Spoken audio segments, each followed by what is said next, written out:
Hey everybody, my name is Jessica Parker. I am a certified holistic health coach and a fitness instructor.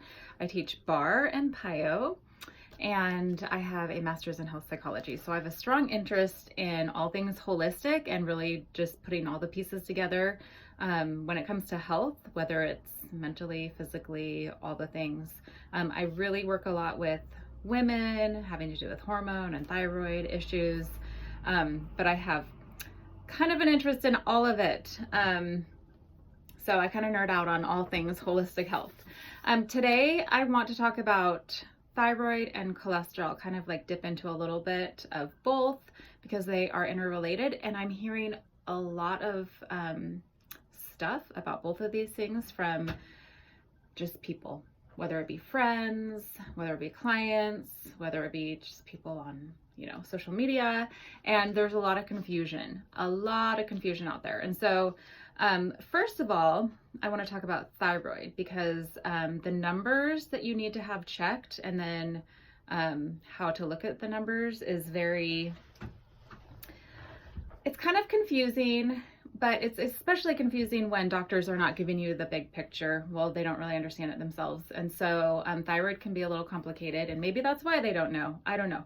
But we have something called the thyroid stimulating hormone, which comes from your pituitary. And when your brain detects that your thyroid is off, which controls your metabolism, which controls everything in your body, from your thinking to your metabolism having to do with how you're burning calories, your energy levels, how your body handles temperature, so many things. So when your brain is like, this is off, it's a little low, we need more thyroid hormone. It's basically, thyroid hormone is like the gas. You can think of it as the gas. So when your brain detects something's off, we need more, it sends out more TSH, thyroid stimulating hormone. So it's basically sitting there with a loud speaker, hey, we need more of this, get the production going. So then T4 is stimulated from that, and that is basically, it is not your active thyroid hormone, it is basically the messenger. And so it is sending out a signal to get the actual thyroid hormone going. So we do need to know, when you have labs done, it's good to know what your TSH is, but your TSH, your thyroid stimulating hormone, which is sometimes all that they look at, can be normal and the other numbers can be off. So if your T4 is really high, then that's because your body is like, come on now, it's like when you're trying to start a lawnmower and it's not starting, and you're like, priming it and whatever. I probably don't have the right terms, but you're trying to get it going and it's not going, and so you get a buildup of that T4. It's like the messenger is like yelling, come on, let's go. Or somebody's emailing you, trying to get a response back and sending email after email. And so that level of T4 is going up. Sometimes it's not converting very well. And so you might have high T4 and then like a lower T3. Not important right now. Just understand that the T4 is just basically like that message getting sent. It is not the active thyroid. So the most important number when it comes to your thyroid itself is the free T3. Now when I say free T4 or free T3 is very important, because that is the piece of it that's getting utilized. You can have lots of thyroid hormone floating around in your blood, but the part of it that's actually getting used is the free T3. So it's different than total T3. All you need to remember is free. I need to know my free T4 and free T3. You don't need to remember why, just remember that that's the most important thing. So your free T3 is what is the gas. So when it gets the message from the free T4, it's like, okay, we need more of this. So I'm going to release free T3 thyroid hormone into the system so we can get energy levels up, so we can, burn our fuel better, so we feel better, so we can regulate temperature better. I mean, your hair grows better, your immune system is better, like everything's better. You think better when your thyroid levels are optimal. So that's the other piece of it. So the first part is you usually go to the doctor and they'll do TSH, maybe free T4 or total T4, but sometimes not. Let me silence that. And then the numbers are important. So a lot of times people will say, well, my doctor ran my thyroid labs and they were fine. And I'm like, well, what does that mean? First of all, what labs were they? And then what were the numbers actually? And even if they run the full panel, so if they do the TSH, free T4, free T3, reverse T3 is important. I'm not going to dive into what that is, but it is important. And then the antibodies are very, very, very, very, very important. So the antibodies are basically what your body produces that attacks the thyroid when you have a lot of inflammation in your body. So you've heard the terms Hashimoto's, I'm sure, and Graves' disease. Those are two basically diseases of inflammation within your body where it's deciding to have a little party with your thyroid. Autoimmune conditions, which is what those are, when you have one, you typically have more than one. So people might have something, even like a skin inflammation issue that's autoimmune, like rosacea or eczema. And then they also have some other kind of autoimmune condition. You might not even know it. You might have symptoms and you just kind of deal with it and you don't realize it's autoimmune, but usually there's two or more that go together, because when you think about it, inflammation systemically within the body, I mean, it just makes sense. It's going to happen in more than one place. So when you have high antibodies related to hypothyroid, when your thyroid is lower, that's Hashimoto's. When you have high antibodies related to Graves' disease, when you have hyperthyroid, anyway, that's Graves' disease. So those are important, especially if you're suspecting one or the other. Graves' disease is less common, but it's a big deal. And that shouldn't sound scary though. Sometimes people are like, oh my gosh, I have Hashimoto's. It sounds, like crazy, scary, or Graves' disease, but you can do so much about it. Do not let somebody tell you, well, there's nothing we can do about it, so what's the point in even knowing? That's not true. Diet and lifestyle, big, big, big, big, big tools. So TSH, free T4, free T3, reverse T3, that's related to stress. And then, well, all of it is, but it can kind of hijack your free T3, and it's a little tricky. Again, we're not going to go into it, but it's good to know. And then your antibodies are all important to know. So when you have those run, the levels that your doctors will tell you are very wide, and they're based on basically all the people coming in through the door who have thyroid issues, and they run those labs and they're like, okay, we have all these numbers. Let's take an average of them. That's normal.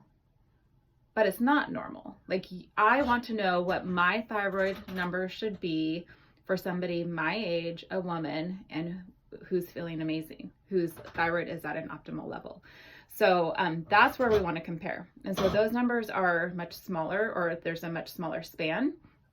So if you're going to just a regular doctor who's like, oh, your number's fine, it's way over here, or even slightly outside of this small range, you will be feeling crappy. You will be feeling tired. You will be feeling like this brain fog. You'll be like, I'm gaining weight, and it doesn't matter what I do. All these things, you might notice a difference in your hair and nails. You might notice, there was something else I was going to say that I just, hello, brain fog. Anyway, so you can just be slightly outside of the norm. This is why I'm talking about cholesterol and thyroid. Cholesterol is impacted. So if your numbers, so thyroid numbers are very, very small. So we're talking like TSH, normal should be like between 1 and 2. Between 1 and 2. So if you're like slightly over 2, that's a huge jump, because we're talking about tiny, tiny numbers, like little microscopic numbers. So if, for example, if I'm talking about numbers 1 through 5 and that group, then it's a big jump versus, like 1 through 1,000. The jump from 1 to 3, when my total numbers are 1 through 1,000, not very much. But if my total numbers are 1 through 5 and there's a jump from 1 to 3, it's huge. Even 1 to 1.5 is big, right? So that's how it is with thyroid. So if you're somewhere over 2, that's an indication with your TSH that it is yelling at the rest of the chain of command that we need more thyroid. And so there's a problem. When you have something like that with your thyroid, it's an indication that something else is going on. So there's always, let's peel back and look at the root cause. Why is this happening? So the cholesterol thing, the whole reason I'm mentioning that is because I have a lot of people tell me about that, or say like my cholesterol is a little high. First of all, the cholesterol thing is a little convoluted because of bad studies for years, and most of our information comes from money from pharmaceutical companies. And so you always have to take your own initiative, dive into the science, look at where this information is coming from. If it is coming from like statin drugs, where they're trying to lower your cholesterol, and that is like the biggest selling drug ever, let's see, should I like maybe take that information with a grain of salt? Should I perhaps dig a little deeper and figure it out? There is no scientific proof that statin drugs actually help prevent heart disease. There are some indications that it can help lower your risk a little bit if you've already had a heart attack, but statin drugs can actually raise your risk of diabetes. They are going to lower your cholesterol. We need cholesterol. We need cholesterol. Our brains need cholesterol.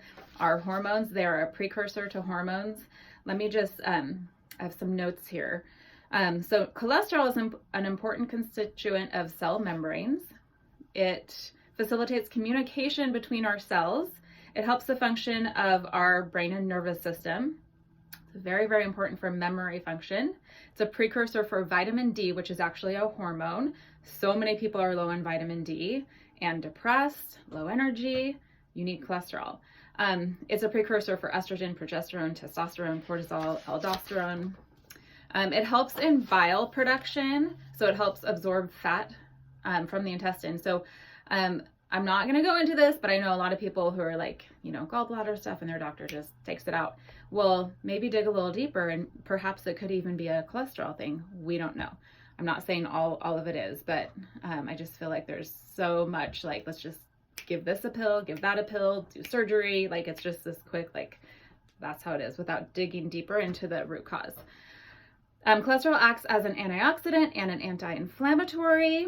It helps repair damage and inflamed tissues. So we need cholesterol. I am actually more concerned when I hear that people have low cholesterol than high cholesterol. It can definitely, like I said, cause depression, just brain issues. Our brains need that cholesterol. So with statins, first of all, cholesterol is not even a strong predictor of heart disease risk. There's no science to back that at all. Triglycerides is where you should be looking for that, absolutely.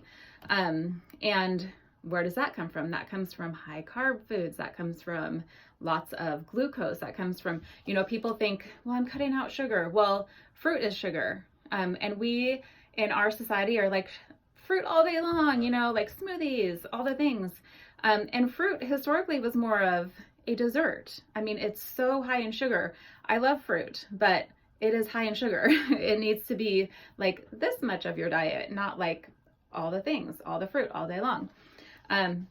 Every time you're like putting that into your system and you're not balancing it out with healthy fats and protein, then your blood sugar is going through the roof, your insulin is going through the roof, your inflammation is going through the roof, and that raises your triglycerides, and that is what causes heart disease. Statins disrupt production of other compounds aside from cholesterol that are important for cell growth, for heart health, for muscle function, for healthy brains and strong immune systems. It is linked to, like I said, diabetes, as well as raising your risk for cancer. Statins will raise your risk for cancer because what they're doing is just like putting the stop on cholesterol, but then they're putting the stop on all these other things that are super important for optimal health. And when you're putting the stop on cholesterol, first of all, we need cholesterol. So hello. And second of all, they're not, they're just like putting this big old Band-Aid on something. Like, let's just stop this without figuring out why. So there are times when you do need to figure out, why is my cholesterol high if it's too high? And sometimes it's genetic. There's a small percentage when it's genetic. But what is even more important, aside from triglycerides, which will raise your risk of stroke, low cholesterol will raise your risk of stroke. High triglycerides will raise your risk of stroke. But I'm not going to dive into the details of this, but your particle number is important. So if somebody is telling you your cholesterol is high, let me just find what I was going to share about the particles. You need to know, you need to dig a little bit deeper. So there's the LDL, HDL, we all know that, right? But there's LDL-A, LDL-B, and LP(a), which you don't need to remember that. But LDL-A are large, fluffy molecules, like think of them as big, like marshmallows. Well, that's probably not a good one. Clouds. We don't need the sugar. And the LDL-A, the large ones, are pretty harmless as long as they're not oxidized by free radicals. LDL-B are small particles. They're hard and dense. They're more likely to become oxidized and stick to the arterial walls, which causes inflammation. So if you have LDL-B, more of those, then that is a cause for concern. LP(a) are very, very small particles, the sticky form of cholesterol, and considered the most damaging of all. So if your doctor says you have high cholesterol, first of all, breathe. You definitely need to look at your thyroid. Go back to like what I said with, the numbers and everything. Are you a stressed out person? Do you have a high amount of stress in your life? That will impact your thyroid. That will definitely impact your cholesterol. Do you have a lot of toxins in your life? Are you using products and things like all day, every day with all these toxins? That's going to cause inflammation and raise your cholesterol. Are you exercising? You need to be exercising. And then do you have I would suggest perhaps testing heavy metals. Heavy metals are another huge, huge toxin that can absolutely cause high inflammation, and it can be a part of this whole puzzle. So those are things to dig into. And you can absolutely ask your doctor to break things down a little more, to dig a little deeper and look at the particles, the particle numbers having to do with your cholesterol if you're indeed concerned.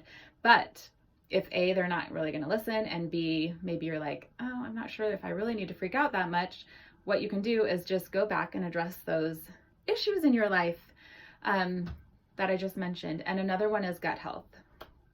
So if you guys have any questions, let me know. This is so, so, so important. And I'm tired of hearing people blame fat when, then they're going low fat and they're having all these carbs all day long and really boosting their blood sugar and triglycerides, and nobody's concerned about that. And the amount of fatty liver, like non-alcoholic fatty liver disease in our culture is huge. That's where we need to be paying attention. Triglycerides, fatty liver disease, that's where we need to be paying attention and getting all the crappy toxins out of our life. What you'll hear is, I can't even believe it's still a thing, but doctors telling you vegetable oils and things like that, those will cause a lot of damage in your system, a lot of inflammation. So the soy and the corn oils, no, do not eat those. I avoid those at all costs. If you're buying processed foods, look at the ingredients. If you see soy, canola, corn, do not buy it. It's in everything. It's difficult. I know it's in everything. If you go and look for salad dressing, it's in all of that. Even if it says on the front, made with olive oil, we'll turn it around and actually look in the ingredients, because a lot of them say olive oil and canola oil. So just avoid that. Either make your own dressing. There are certain brands like Primal Kitchen is a really good one. You can find it at Whole Foods, Market of Choice, online like Thrive Market, Natural Grocers carries it. The more that we buy these things, the more we're going to be seeing actual foods that are made with the good oils, and the cheaper they're going to become, obviously, with demand. You can go to Costco and find mayonnaise. I cannot remember the name of it, but it's just clear jar with a green lid. There's a little picture, I think, of an avocado, because it's made with avocado oil. And that's it. There's not canola oil. There's no crap in it. So you need to stock your kitchen with avocado oil, coconut oil, grass-fed sourced butter. I said grass-fed butter at some point on Facebook, and somebody was like, oh my gosh, grass-fed butter, that doesn't make sense. Anyways, whatever, people are funny.